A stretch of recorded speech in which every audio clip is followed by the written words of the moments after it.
over the last few days? Well, when I was little, my brother and I read a storybook. Antonia is the name of one of the characters. When we escaped from the hospital, our family and the hospital security were looking everywhere for us. So when you first approached me and said my brother had sent you, and called me Tonya, I thought he must have chosen a fake name that only the two of us would know. Because he was afraid of getting caught. No. It seems like that was just wishful thinking. At least your memory of death isn't painful. That is a small comfort. Now it's your turn, Chuganov. Talk to us. I believe no lie is ever told without a reason. You're right. I was lying. I happened to know that the Harbinger child and his sister Tonya managed to get tickets, so I lied to you and pretended I knew them. And yes, I was lying about my family too. The truth of the matter is, I lost them a long time ago. I just refused to accept reality. And now I've spent the second half of my life living a lie. I'm a joke. My daughter's name was Iskra. And before you ask, yes, Iskra, as in Iskra Manufacturing Plant. She also died from the snow cough. She was just 6 years old. If she were still alive today, she'd be around the same age as little Tonya here. After Iskra passed, my wife couldn't bear to face those memories either. So she chose to start a new life without me. One day when I came home from work and saw the empty room, I felt like I couldn't breathe. Subconsciously, I started to imagine that they were still there. I soon discovered that this was the only thing that made me feel any better, so I just embraced the delusion. Nothing more than a pathetic means of escapism, I know. But at least it's not a crime. So explain your false testimony then. The night before last, when I was chatting with Tonya, she mentioned that her brother would brew medicine for her from frost fairy flower leaves. Combined with her various symptoms, I suddenly understood everything, including the fact that she was deceased. The snow cough used to be an incurable illness. I would pick frost fairy flower leaves to brew medicine for Iskra too. It took hours and hours on the stove. But the year after my daughter passed away, the jester of the Fatui announced that a cure for frost blight, also known as the snow cough, had finally been developed. It turned out that all previous treatments were completely ineffective. No better than random concoctions. That was the final straw for me. I just couldn't take it anymore. Just one more year. One more year, and everything would have been okay. So, more than anyone, I know full well that in this day and age, no one in their right mind would still be using frost flower leaves to brew medicine for the snow cough. Poor Miss Tonya, therefore, had to have been from an era when snow cough was still a terminal illness. So, you projected your daughter onto her?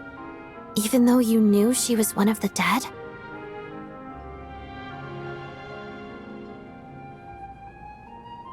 That doesn't make any sense. You knew she was already dead. What did you hope to achieve by protecting her? I just don't believe in your crackpot theories, nor do I approve of your actions. How can you just declare a living person dead and throw them out into that snowstorm? Nitia's gone. My good buddy Shram's gone. And now it's Tonya's turn, isn't it? The others I can make my peace with, but little Miss Tonya, here she is, standing right in front of us, alive and breathing, and fighting her own battles. Yet you're quite happy to say she's dead? I just want her to live. Once this snowstorm is over, the very moment it stops, I'm going to march out that door and find someone who can fetch the very best medicine for her snow cough. I'll be damned if I'm gonna let you cast her out into the snowstorm before I have the chance to cure her. Not again! Not this time! Not when the cure is right within our grasp! I'd never be able to forgive myself. Mr. Chuganov, stop. I can't let you do this. Tonya. By the sounds of it, you've known I was dead since the night before last, right? I really liked Mr. Valeri, Mr. Mitya, and Miss Vodoyanitsa. And now they're all dead because of me. I'm not happy about that. The reality is, you've been trying to fight your own demons through me. But all you've really done is trap me inside your delusion along with you. No! Listen to me. I want to save you. I do! Well, at this point, I'm quite sure that I'm dead. I don't need to be saved. The time I got to spend with all of you is more than enough for me. Despite all the bad things that kept happening, I got to meet so many interesting people and spend so many days and nights by your side. Since the day I escaped that hospital until now, this has been an adventure I never even dared to dream of. I'm very fond of you all. If it were only possible, I'd trade my soul to bring back the ones who died. If it meant things didn't have to end like this. And that's why I'm not fond of you at all, Mr. Chuganov. I'm sorry. It's them that you owe an apology to, sir. Not me. Well then, I suppose this is it. It's time for my adventure to end. I've caused enough trouble. You're leaving already? It's still early. Don't you want to stay a little longer? No thank you. Oh, and by the way, my name is Patashka. It was nice meeting you all. Feels strange that we're only being properly introduced now that it's time to say goodbye. Patashka.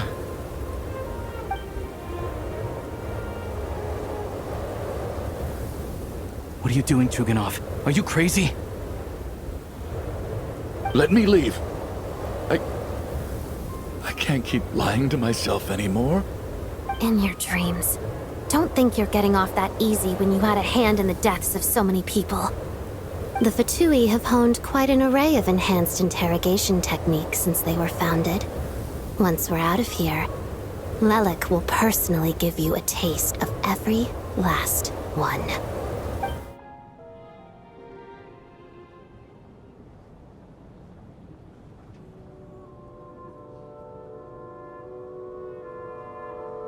I think we should leave.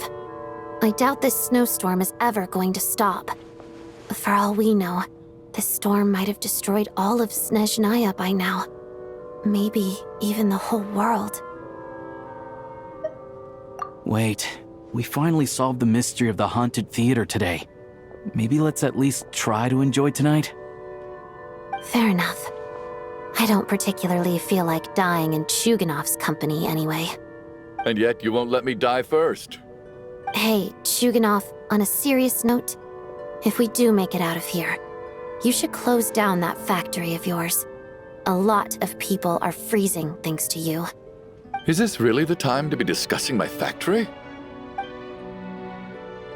All right, fine. I'll shut it down. Doesn't matter to me anymore. Am I hearing things? Or was that a knock at the door?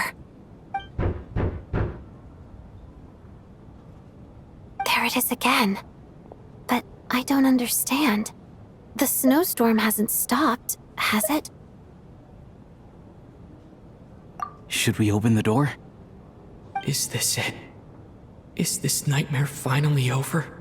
If the last few days are anything to go by, I probably shouldn't be getting my hopes up.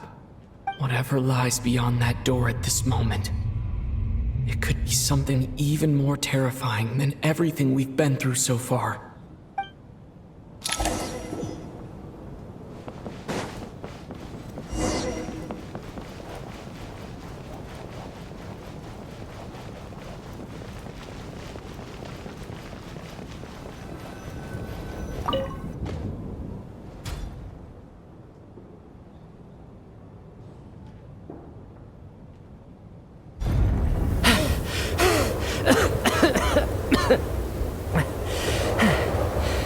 Hey everyone, I'm back. How are you doing? Feeling any better? Much better, thanks. Whew, it is so good to have you guys here. I was a little worried that the theater would be empty by the time I got back. Let me see. Tonya and Vodyanitsa are missing, which means Vodyanitsa died last night. And then you discovered that Tonya was the other dead person. Am I right? Not Tonya. Pitashka. First, tell us how you made it back here. Given the conditions outside, no one should be able to return alive. You're right. The thing that got me back safely was a song. I heard someone singing. After walking into the snowstorm, my mind grew hazy. I don't know how long I walked through the storm before my mind completely slipped away.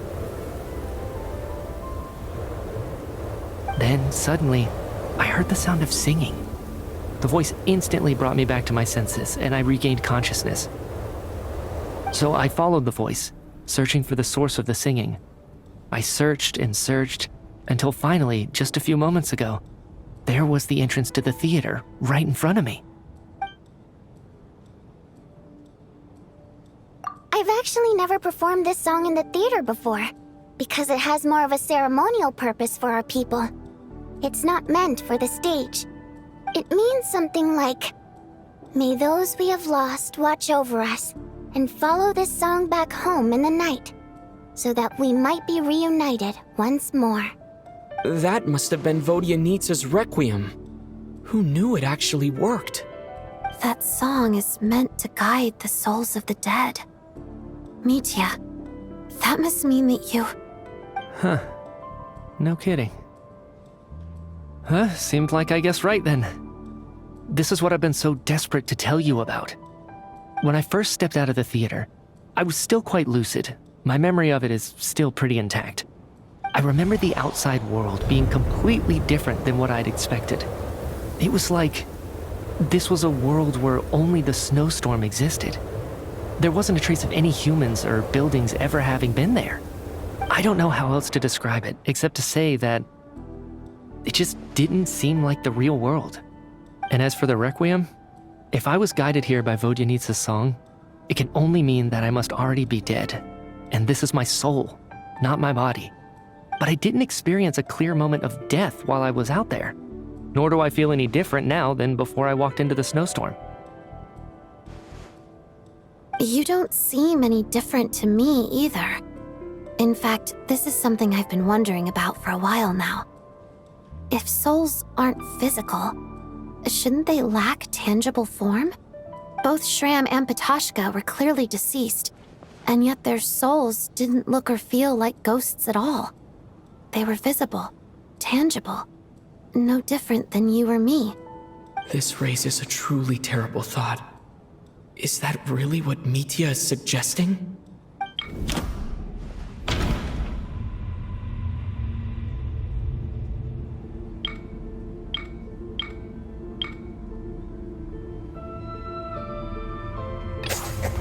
Mitya's soul was summoned back by the Requiem, confirming that he is indeed already dead. And yet, he looks no different from us. Of course, if even the long-deceased like Mr. Shram can blend in with us undetected, then maybe we've all been dead from the very start. And all of us are now souls wandering the theater.